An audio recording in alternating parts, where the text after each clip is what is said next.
M عالم کا پورا نام محمد محمود عالم ہے۔ پاک بھارت جنگ 1965 کے نامور پاکستانی جنگی ہوا باز جنہوں نے 7 ستمبر 1965 کو 5 بھارتی طیارے 1 منٹ سے کم وقت میں مار گرائے۔ یہ گینز بک ورلڈ ریکارڈ کے مطابق 1 منٹ میں سب سے زیادہ طیارے مار گرانے کا ریکارڈ ہے۔ 1965 کی جنگ کے بعد 1967 میں آپ کا تبادلہ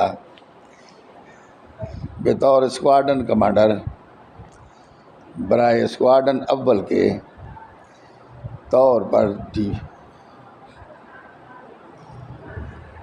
ڈیسالٹ میراج سوم لڑاکا طیارہ کے لیے ہوا جو پاکستان ایئر فورس نے بنایا تھا۔ 1969 میں ان کو اسٹاف کالج کے عہدے سے ہٹا دیا گیا۔ 1972 میں انہوں نے 26ویں اسکواڈرن کی قیادت 2 مہینے کے لیے کی۔ بنگالی ہونے کی وجہ سے 1971 کی جنگ میں آپ کو ہوائی جہاز اڑانے کی اجازت نہیں دی گئی۔